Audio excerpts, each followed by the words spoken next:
Right. హైదరాబాద్లో పరిస్థితి రకంగా ఉంటే ఆంధ్రప్రదేశ్లో ఇంకా తీవ్ర స్థాయిలో ఎండల తీవ్రత ఉన్నటువంటి పరిస్థితి, కోస్తా తీరమంతా కూడా అగ్నిగోళాన్ని తలపిస్తున్నటువంటి సిచ్యువేషన్ కనిపిస్తుంది. ఒకసారి మనం నెల్లూరు వెళ్దాం. నెల్లూరులో ఉన్నటువంటి తాజా పరిస్థితికి సంబంధించి మరింత ఇన్ఫర్మేషన్ మా కరెస్పాండెంట్ నరేష్ లైవ్ ద్వారా అందిస్తారు.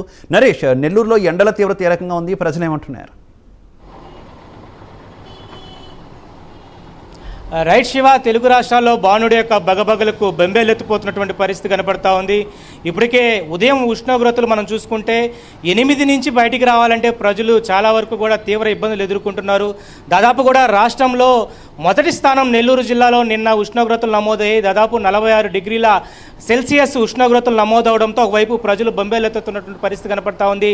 ఒకవైపు వృద్ధులు, చిన్నారులు అనేక ఇబ్బందులు ఎదురవుతున్నాయి. మరోవైపు ఇటు మెట్ట ప్రాంతం అయినటువంటి ఉదయగిరి, దుత్తలూరు, పామూరు పలు ప్రాంతాల్లో కూడా వడగాల్పులతో పరమటి గాలులు వీయడంతో ప్రజలు బొంబేలెత్తిపోతున్నటువంటి పరిస్థితి కనపడతా ఉంది. నెల్లూరు జిల్లా వ్యాప్తంగానే కాదు, ఆంధ్రప్రదేశ్ వ్యాప్తంగా కూడా ఎండుతున్నటువంటి ఎండలకు తీవ్రమైనటువంటి బాణుడు ప్రతాపానికి కూడా ప్రజలు చాలా వరకు కూడా ఇబ్బంది ఎదుర్కొంటున్న పరిస్థితి కనపడతా ఉంది. ఉదయం 8 గంటల నుంచి ప్రజలు బయటికి రావాలంటే ఖచ్చితంగా కూడా అనేక ప్రికాషన్స్తో బయటికి రావాల్సినటువంటి పరిస్థితి కనపడతా ఉంది. ఉద్యోగరీత్యా అదేవిధంగా జాబ్ రీత్యా బయటకు వస్తున్నటువంటి ప్రజలు చాలా వరకు కూడా అంబ్రిల్లాసు, అదేవిధంగా మాస్క్, కొంతమంది అయితే చిన్నారులకు అంబ్రిల్లా కంపల్సరీ కూడా ఉండే విధంగా కూడా బయటికి రావాలని చెప్పి ఒకవైపు వైద్యులు సూచనలు ఇస్తున్నారు.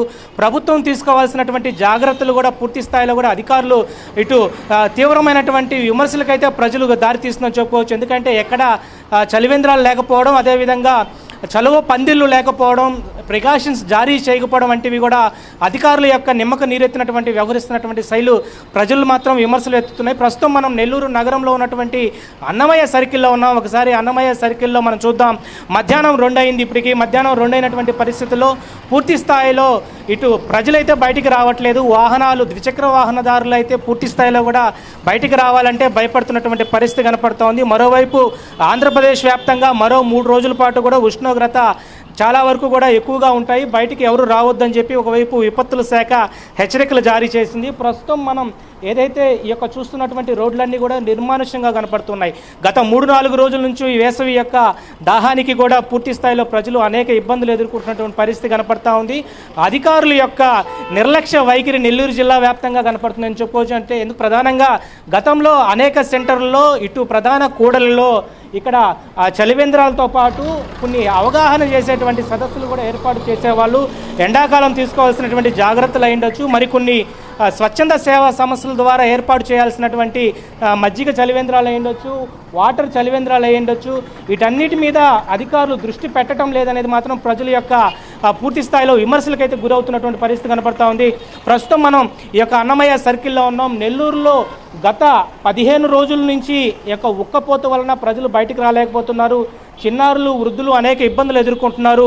మహిళలు సైతం కూడా వాళ్ళకు ఉన్నటువంటి స్కర్ఫ్, వాటి యొక్క సేఫ్తో బయటకు వస్తున్నటువంటి పరిస్థితి కనపడతా ఉంది. శీతాపానీయాలు, అదేవిధంగా టెంకాయలు, ఇలాంటి సమయాల్లో ఎండాకాలం తీసుకోవాల్సినటువంటి ఓఆర్ఎస్, అదేవిధంగా డీహైడ్రేషన్ అవ్వాల్సినటువంటి కొన్ని సూక్తులు మాత్రం ఇటు అధికారులు అయితే మర్చిపోయారని చెప్పుకోవచ్చు. అయితే మరింత సమాచారం కూడా నెల్లూరు నగరంలో ఉన్నటువంటి కొంతమంది యువకులు మనతో ఉన్నారు. ఒకసారి వాళ్ళతోనే మనం మాట్లాడతాం. ప్రధానంగా నెల్లూరు నగరంలో గత కొంతకాలంగా అనేక ఇబ్బందులు ఎదుర్కొంటున్నారు ప్రజలు. కేవలం ఉష్ణోగ్రత తీవ్రతల యొక్క నమోదు మనం చూస్తే 42, 45, 46, నిన్న రాష్ట్రంలోనే అత్యధికంగా 46 డిగ్రీల సెల్సియస్ నమోదైంది వెంకటాచలం, కసుమూరు వద్ద. అయితే ఈరోజు కూడా తీవ్రత మనం చూస్తున్నారు. మీరు చలివేంద్రంకి వచ్చారు. చలివేంద్రంలో ఎలాంటి ఏర్పాట్లు ఉన్నాయి? ఒకవేళ అధికారులు పూర్తి స్థాయిలో ముందుకు తీసుకెళ్లే ప్రయత్నం నెల్లూరు జిల్లా వ్యాప్తంగా కనపడుతుందా మీకు? మీరు చెప్పినట్టు జిల్లాలో చాలా తీవ్రమైనటువంటి ఉష్ణోగ్రతలు భారీ స్థాయిలో నమోదవుతున్నాయి. ఈ యొక్క ఉష్ణోగ్రతలు నమోదవుతున్న దృష్ట్యా జిల్లాలో ఉన్నటువంటి మున్సిపల్ అధికారులు కావచ్చు, అదేవిధంగా జిల్లా ఎవరైతే అధికారులు ఉన్నారో వాళ్ళు ఎక్కడా కూడా ఈ యొక్క ప్రభుత్వ ఆధ్వర్యంలో చలివేంద్రాలను ఏర్పాటు చేయలేదు. ఈ యొక్క ప్రతి కిలోమీటర్ పరిధిలో ఒక చలివేంద్రం, ఒక 2-3 కిలోమీటర్ల డిస్టెన్స్లో మళ్ళీ ఒక పందిళ్ళు అనేవి కూడా వేసి పేద ప్రజలు సేద తీరే పరిస్థితి ఉంటుంది. అంతేకాకుండా పిహెచ్సి ఉన్నాయి, సిహెచ్సిలు ఉన్నాయి. తర్వాత వైద్య ఆరోగ్య శాఖ కూడా దీనిలో తీవ్ర స్థాయిలో లోపం చెందిందని మేము ఈరోజు తెలియజేస్తున్నాం. ఎందుకంటే వడదెబ్బ తగిలి చాలామంది మృత్యువాత పడుతున్నారు. మరీ ముఖ్యంగా బాలింతలు, గర్భిణీ స్త్రీలు అయితే ఈరోజు బయటకు వచ్చే పరిస్థితి కూడా లేదు. ఎండ అనేది నిప్పులు కొలిమిలాగుంది.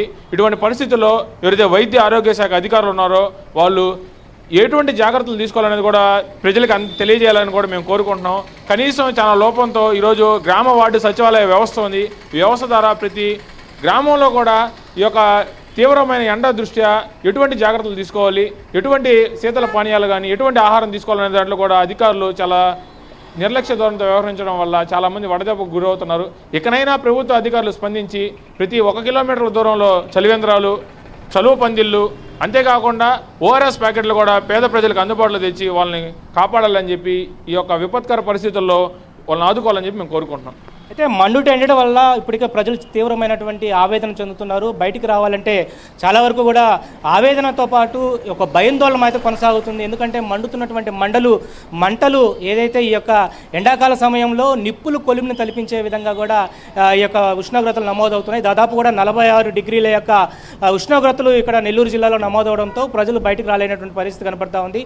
దాదాపు కూడా 11 గంటల నుంచి చిన్నారులు కానీ వృద్ధులు కానీ సాయంత్రం 5:30, 6 గంటల వరకు కూడా ఎవరికి కూడా అత్యవసర సమయాలు అయితే తప్ప బయటికి రావద్దని వైద్యులు అయితే సూచనలు జారీ చేస్తూ ఉన్నారు. మరోవైపు విపత్తులు నిర్వహణ సంస్థలు మాత్రం ఏదైతే ఉష్ణోగ్రతలు అవుతున్నటువంటి పరిస్థితులు అయితే ఇటు మెసేజ్ రూపంలో వస్తున్నప్పటికి కూడా అధికారుల వైపు నుంచి రావాల్సినటువంటి జాగ్రత్తలు, ప్రికాషన్స్, వైద్య నిపుణులు ఇవ్వాల్సినటువంటి సూచనలు ఎక్కడ కూడా అడ్వర్టైజ్మెంట్ సంబంధించినటువంటి యొక్క అవేర్నెస్ ప్రోగ్రామ్స్ కానీ ఎక్కడ కూడా లేకపోవడం అనేది ప్రజల్లో చాలా వరకు కూడా ఆవేదన, ఆందోళన చెందుతున్న పరిస్థితి కనపడతా ఉంది.